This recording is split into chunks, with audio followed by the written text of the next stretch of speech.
కూర్చున్న మా మీడియా సమాచారం ప్రకారము ఎలక్షన్ సర్వే రిపోర్ట్ లో ఓన్లీ బీఆర్ఎస్ కాంగ్రెస్ ఉంది. ఇప్పటివరకు బీజేపీ అభివృద్ధిని ప్రకటించలేదు. కాంగ్రెసే మేము గెలుస్తున్నాం అని చెప్తున్నారు కాంగ్రెస్ నాయకులు. మీరేం చెప్తారు? కాంగ్రెస్ వాళ్ళు సంఖ్యలు గుద్దుకోవడం తప్ప వాళ్ళు ఏం చేస్తారు? మేము గెలుస్తామని వాళ్ళు చెప్పుకోపోతే వాళ్ళు దేశం మొత్తంలో కూడా మేమే గెలుస్తామన్నారు. గెలుస్తాను ఉన్నారా? జబ్ తక్ రాహుల్ గాంధీ హై తబ్ తక్ భాజపా జీతే రేగా జీతే రేగా జీతే రేగా. ఈ రోజు మీరు ఒక చిన్న ఎగ్జాంపుల్ చెప్తా. కొలంబో పోయినట్టున్నాడు. పోయి ఏం మాట్లాడి మీరు చూసారా? కామెడీ.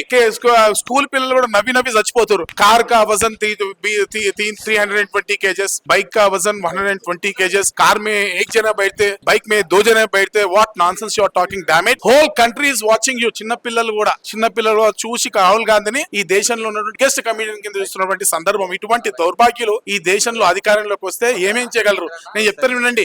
కాంగ్రెస్ పార్టీ చైనా ఈ రోజు స్టార్ట్, ఈ రోజు మార్క్, రేపటికెళ్ళి చూపిస్తా కాంగ్రెస్ పార్టీ చేసినటువంటి అన్యాయం. ఈ దేశంలో మొదటి ప్రధానమంత్రిగా ఉన్నటువంటి జవహర్లాల్ నెహ్రూ ఓట్ చోరీతయిండు. అయిన తర్వాత ఈ దేశంలో ఆయనకి అక్రమ సంబంధం ఉన్నటువంటి కృష్ణ మీనన్ ఈయన తీసుకెళ్లి అక్కడ అంబాసిడర్ గా పెట్టిండు. ఎక్కడికి? బ్రిటిష్ హై కమిషనర్ లో. తర్వాత నేను హోంమంత్రిగా పెట్టిండు. ఈయన హోంమంత్రిగా ఉన్నప్పుడే చైనా భూభాగాన్ని మనం ఎన్నికల్ని ఓడిపోయినాం.